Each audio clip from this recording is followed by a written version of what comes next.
Hello, everyone, and welcome to the March session of Dr. Spotfire, in which we're going to cover the extending Spotfire.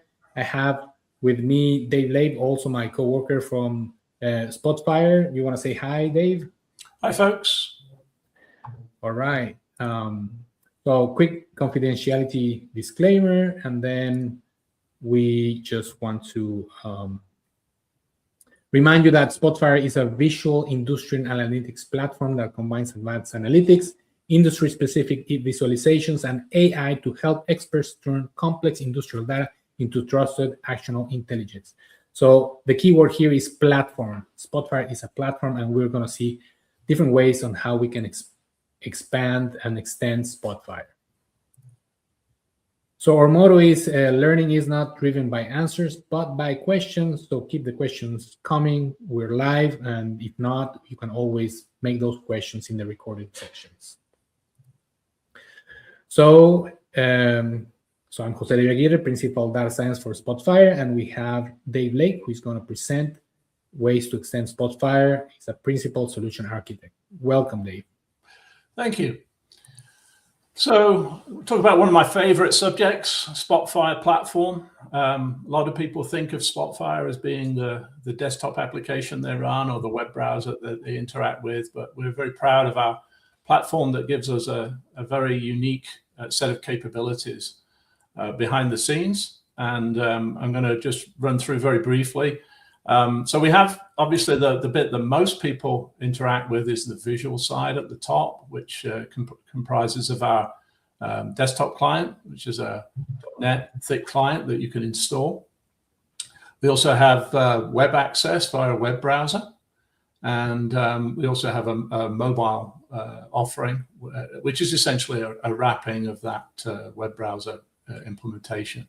So on the platform side, all things kind of begin and end with the Spotfire server. This is where we get our controls. This is where we implement our authentication, authorization, and also it's involved in some data and other transfer activities. It is responsible for communication through to our backend. So we have various services that run on the backend. We call these nodes, and they run on node managers. So web player service is responsible for delivering content to web player users. It's highly scalable, secure, and can run on Windows and Linux. We have a kind of a batch processing capability through our automation services node. And we also have a number of services for delivering statistical content. Now, we're going to focus mainly today on two of those, the Python and R. Many of you are familiar with Tear, but Tear is kind of taking a back seat at the moment. So we'll be focusing on talking about how we can extend Spotfire using the Python and R services. And these allow us to run code that we can run statistical functions or other more programmatic options where we can simply write code that can interact with data and produce us the results that we want. Of course, on the back end, we've got access to a storage system where we can store library content, and that's obviously has user controls. So we have folders and we have access controls that determine who can see what content, who can do what. And across the entire platform, we have a various licenses, as we call them. So not a terribly good choice of name. It gets confusing because people think they have to pay. But really what those licenses do is they control what users can and cannot do across the platform. So if we go to the next slide, Jose, first thing we're going to talk about, and I've entitled it low code because it's not no code, but it's not writing thousands and thousands of lines of statistical code. Very often these functions, the first thing people want to do is they want to add a statistical algorithm or behavior that we don't have in the core product. And so they have their favorite piece of Python or R code.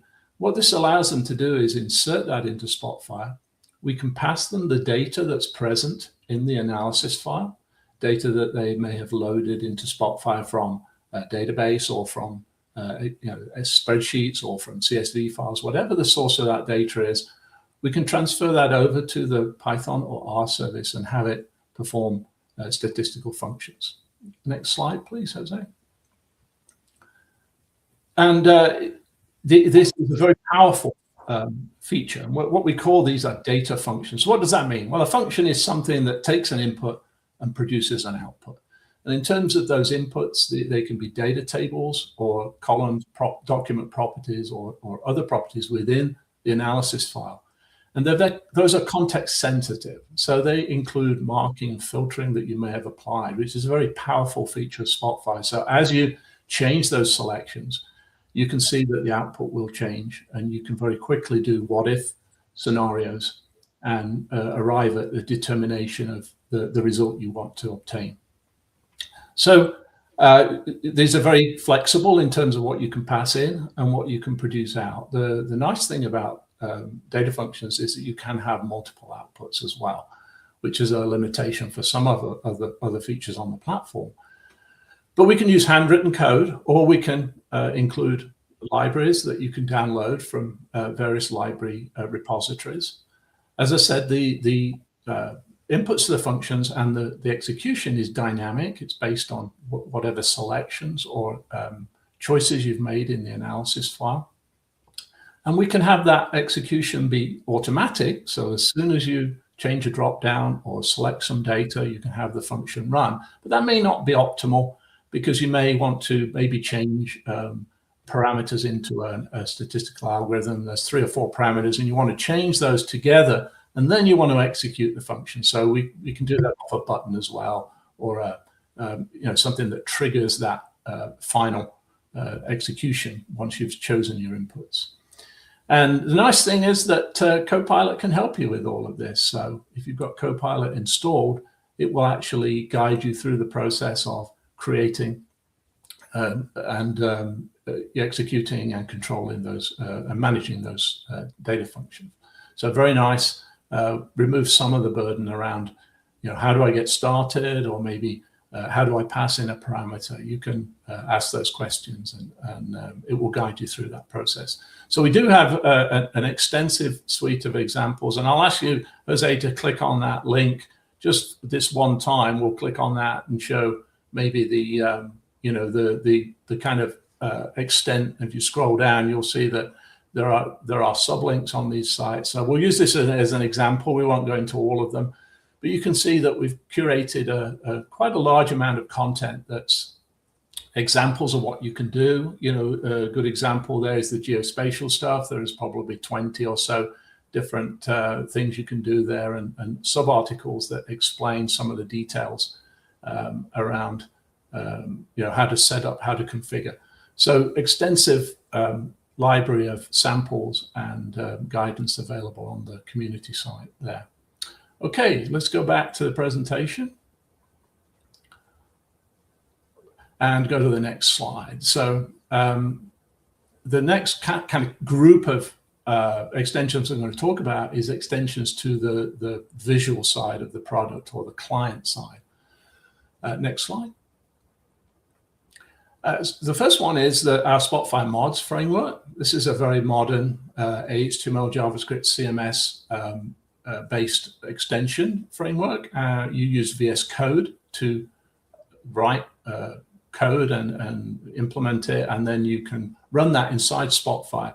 So this is the idea that Spotfire is still the container, and everything runs within Spotfire. It's very secure, it's sandboxed, you can't do malicious activities. We very tightly control what you can and cannot do with that canvas inside Spotfire. But it is highly interactive, and it has full support for all the different memory types that we have in the product. You can pull data from databases, you can have data that's already present in Spotfire, and you can also do data on demand, which gives you a very highly interactive experience for the user. There are controls, obviously, on who can do what. And so we have a deployment model, and the idea of signing and trusting these extensions, so that even though it's very difficult to do anything malicious, we know who wrote the code, and that somebody's asserting that it's safe to deploy and use. Once again, we do have an extensive library of both code samples, examples of how to implement mods, and pre-built mods that are available for download. Some of them are premium, which means that you have to have a certain type of user license with us to download and use them. But there are an extensive range of mods available that are pre-built. And this also goes through some of the more practical aspects. Jose is showing you some of the library of available mods here. These are mainly visual mods, but we also have what's called action mods. And action mods are really a more modern way of doing the process of creating interactive applications within Spotfire. So we'll talk about action mods a little bit more when we get to the next slide, where we talk about our kind of current generation, and it's starting to be phased out, but it's our IronPython scripting. So under the hood, within Spotfire, there's a very comprehensive application model. What do we mean by that? Well, everything in Spotfire, a page, a menu, a visualization, has properties, and those are exposed through our API, and you can interact with them. So in the same way that you would maybe click new page down the bottom of Spotfire and it will pop up a new page, you can do that through scripting. It's an extensive model. There's hundreds and hundreds of objects and methods and properties you can work with. And so the idea is that you can build scripts and then execute those scripts, and they will take action within the application that you're building within the visual framework of Spotfire. Scripts can be triggered automatically. They can be triggered from a text area via pressing a button. Again, if you want to make multiple changes and then have those changes reflected, or you can do it by document property changes, which is a very powerful feature. There's also an extension on the community site called Custom Date Time, and it's a very simple idea that allows triggering based on marking and filtering, but also a lot of people use it for running certain actions when the file is opened, and so that's very useful.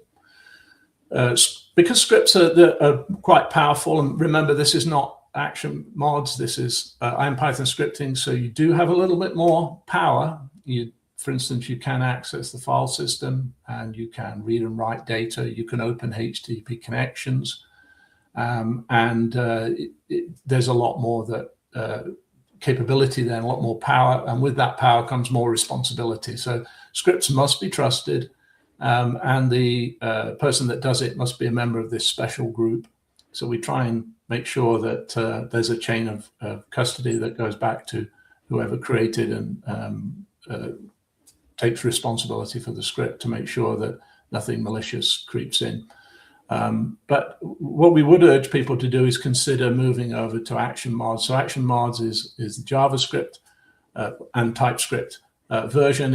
It has nicer features, so you can do code in IntelliSense, more prompting for object methods, etc., which you don't get when you're authoring your IronPython script. So once again, there's quite a wealth of information on our community, and there's also quite a few previous Dr. Spotfire articles that have been done on this subject. I've linked the main one here, but if you go and search for those Dr. Spotfire editions, you'll see quite a few that have been done on IronPython scripting. And our next subject, which if you go to the next slide, Jose, is the text. I just want to show some comments from one of the audience, and also all these links are going to be available in the description of the recorded session. So this video is going to be in YouTube, and you can see the description for all those links. That's good. Thank you. So let's go to the next slide. Oh, you're on the next slide. There you go. Snuck that in on me there. So the text area is a very powerful way of extending Spotfire. In fact, Jose was just showing me some really cool stuff just before we got on. It never ceases to amaze me how creative people can be with the text area. It's really quite a fundamental aspect of building analytic applications. It can be used both as a display area and as an input area for people to make changes, control the display and the features, put parameters in. So if you're doing a smoothing function and you want to have a parameter that you want to vary, you can do that, and then you can rerun the data function and have the result appear, very interactively. Which is, if you were using like a Jupyter notebook, you might run it and then you might change a parameter and then you might run it again. This allows you to get a much more interactive look and feel. So some of the things we can do, they're pretty basic, but they're extremely powerful, right? So obviously you've got dynamic labels, text and graphics, and those use the full range of web technologies.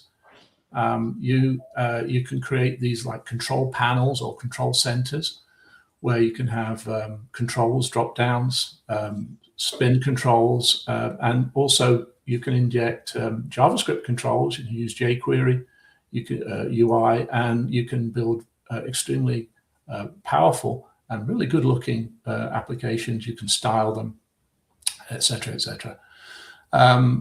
You can obviously trigger the scripts from buttons, which is a nice feature, especially if you've got the situation, as I mentioned, where you want to fill in 3 or 4 fields before you don't want Spotfire to keep executing every time you change one of those fields. So you change them all and then you go, okay, this is what I want to visualize. And we do have extensions such as date picker controls, which is nice. So you can format those how you like. You can make them look and feel like other applications you have in your your ecosystem at work, and you can change the styling. Obviously, another really quite powerful feature is you can create kind of user guides or navigation guides, which can really help with customers adopting your analytics.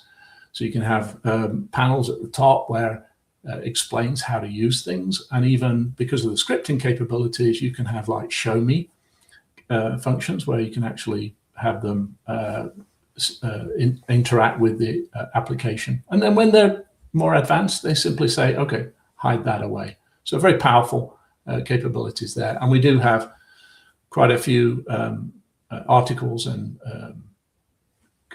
describers and help text articles that really will guide you through that. And Jose, is the master of this, and there's quite a few Dr. Spotfire presentations on this subject.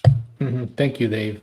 Any questions come in on these 3 so far? Because we're going to move on to a different. No, but I encourage everyone to look at these links. It's pretty cool what you can do with the text areas, as Dave mentioned. Yep. So let's keep going. So this is what we've been talking about so far is more scripting. So this is where you really you write code and you execute it in the product. So what we're talking about here is like pre-compilation of extensions using our .NET C# libraries. So this is a more, if you like, a more curated way of producing extensions. And it has much wider and broader reach than just the scripting, because now you can do things behind the scenes, you can do things asynchronously, you can have processes that run in the background. And this is a very extensive range of capabilities. So obviously, the lifeblood of Spotfire is data. And so we have extensive ways of bringing data into Spotfire, but for the ones that we don't provide, we can create extensions to do that. And we have a number of these on the community. They're industry specific. So we're looking at LAS files for geology. We're looking at STDF for manufacturing, and those are kind of niche and require a certain amount of subject matter expertise. And so a number of our partners have produced these as well. So this is something that our partners do use quite extensively. Just to mention a few on here, custom tools and export tools are the Swiss Army knife of Spotfire. So you can have menu items where the user makes a selection from the menu, executes a tool, or they can do it from a script in a text area. And these are capable of like macro activities. So a good example, we published some export tools, the Cloud Drive exports, on the community, and these are built using these APIs. Our custom panel, we use that in the alerting framework to provide the list of alerts and the editing capabilities. And custom visualization, many of you will be familiar with JSViz. That's built using the custom visualization API. So we very much are using these in our own extensions. It's a little bit different from the process you would go through with VS Code and JavaScript and CSS with a mod. Here you're going to use Visual Studio. You're going to compile. You're going to sign the code, and then you're going to package it, and it's going to be deployed by a Spotfire administrator. So it's a little bit more rigorous. There's a little bit more management and control, but it does provide you with that stability, and you version control these, and they're available. And as our partners have found, they can actually produce and sell these as a value add. So very powerful. And then on the kind of the flip side, there's also the OLE client or automation interface, which means that you can remote control Spotfire. So from an external application, you can launch Spotfire, you can configure the visualization, the data, etc., as though you were a human, but using an automation interface. And that's very widely used by our partners as well to produce applications, launching it from some other third party or from their website, etc. So very powerful feature as well. Extensive examples. So we'll keep moving because there's a lot to cover here. So that's the visual side. That's the side that the user sees, that they interact with. There's a whole layer of other capabilities here we're going to touch on very briefly, but very powerful. So on the Spotfire server side, we go to the next slide, Jose. We can extend the capabilities of the Spotfire server. If you remember, this is responsible for user management, library management, authentication, authorization, etc. So we can interact with each of those capabilities through APIs. So for the Spotfire library, we can introduce content. We can control the permissions on folders. We can move content around. Essentially, all the things you would expect to be able to do through the visual tool, we can do through the API. So this does allow very straightforward applications to be built that might create folders, for instance, for different projects or different users based on calls from an external application. So simple manipulation of the Spotfire library. We can do the same for the user directory if we're using the Spotfire user directory as the source of truth. So we can create users, we can provision them, we can set their permissions, etc. via, again, we have the modern REST interface, but we also have the older web services, which if folks are on older releases of Spotfire are still available. Now, we haven't really talked about information services. Oh, sorry, let's stick on there. I'm a lot of information here, but the information services is the side of the data access piece of Spotfire that runs on the Spotfire server. So it's more tightly controlled than having the data retrieved directly into the client. And there's an API to work with that. So you can create data models in the information model based on the schema of an external system using code. You can also do that through the UI, but this does allow objects to be created and the data types to be set programmatically. And there's also a way that you can extend the default Java objects that are used to access that data. So you can add capabilities to that. Typically, it revolves around systems that have strange requirements around maybe session management, or you need to issue a certain command before you can interact with the object. So you can include that in a Java class, you can compile it, place it on the Spotfire server, and it will give you those capabilities. It's a very niche area. I don't want to spend too much time on it. So if you want to find out more about that, or you think that's something you need, you can go take a look at those articles there that are linked. The last piece is probably the most widely used, other than the APIs, but as an extension, is the security extension. So this is the idea that as you're logging into the server, there are certain things that are taking place, and you can add to those actions Post-authentication filter is the most common. So the user's been authenticated. It's a piece of Java code you can call. And it's very handy because it can do things like it can provision users in other systems. It can create folders for them, home folders. It can put permissions on those folders, and you can assign group management, all in that extension. So you can do that, and that really allows you to have a one-stop activity for provisioning and bringing on board users. So very powerful. Again, not for everybody, but very capable extension there. Okay, Jose, let's move on. So on the web player side, go to the next slide. We're able to. We talked a little bit about how you would insert capabilities into the visuals of clients, and that would include the web player, so you can do custom visualizations, scripts, etc. But this is the idea that at the very high level, you can control the entire web player from another application, and you can do the opposite as well. You can have the web player control another web application. So instead of having to insert one into the other, you can kind of have them as peers, and then they can call each other through traditional web technologies and create what we would call a mashup. And this is a very powerful feature used by a lot of our partners and larger customers, that they really don't want to invest the time on creating extensions to Spotfire inside the product, but they really want to be able to leverage Spotfire, style it to look and feel like one of their corporate applications, and then have it embedded either inside their web portal or as a side-to-side thing within an overall kind of web page or landing site. The sky's the limit here with what you can do, because you've now got the full power of web technologies. You can have videos, you can have banners. You know, a lot of customers have a landing page where they have a central section and users can scroll through the visualizations. What's really cool is they're actually active. So their visualizations are interactive, but no, that's not quite the one I want. Very, very native web experience. So very powerful feature.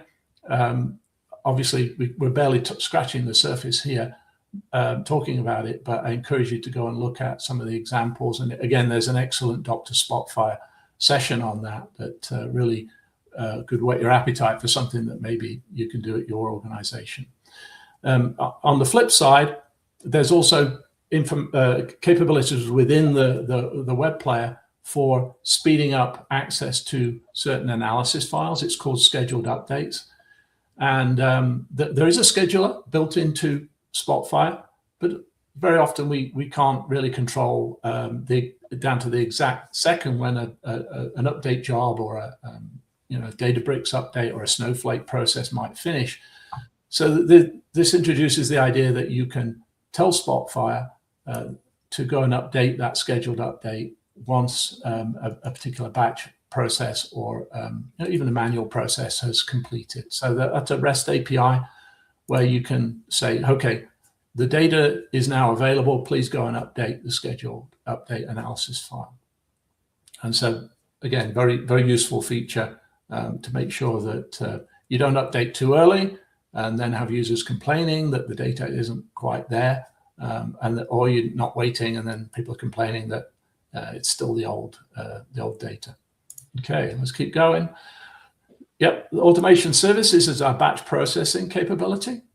So this is the idea that you can do things in the background and automate them, and then it has a list of capabilities around updating information in the Spotfire library. You can basically do batch processing, and you can have custom scheduling, but you can also trigger the process manually. And then if our list of tasks is fairly basic, we've introduced this some new ones recently around looping and producing multiple outputs. But if you want to really go to town, there is this API for creating custom tasks. We use this within the alerting framework. It's very, very powerful. And this would allow you to build automation services tasks that can do things that are unique to your requirements. Very, very, very powerful feature. So, kind of, we've managed to squeeze into 30 minutes an amazing amount of information about how you can extend Spotfire. I'd encourage you to look at the pages on the community. Tremendous wealth of information. Just to sum it up here, these are the areas where we talked about extensions and the capabilities there. And so hopefully this has kind of given you some ideas of how you can use Spotfire and how you can extend it or customize it to your particular needs. And we do encourage you to take a look at our community site and dig into this. If you have issues, questions, please feel free to post on the community site. Somebody will pick up that post and eventually will route it to somebody who's reasonably expert, but also it gives you a chance for your peers to respond as well. And we see some great interactivity on the site. Yeah, thank you so much, Leigh. That's very good information. And just as a reminder, it's not one extension or another. You can have multiple ways to extend it and a mix and match of all those technologies within. And with that, remember or join to Dr. Spotfire office hours the first Tuesday of every month at 11 Central. And that's our YouTube channel. You have the recorded sessions there. And that's it. Thank you very much for joining, and see you next time. Thank you, Dave. You're welcome. Bye-bye. Bye. All right.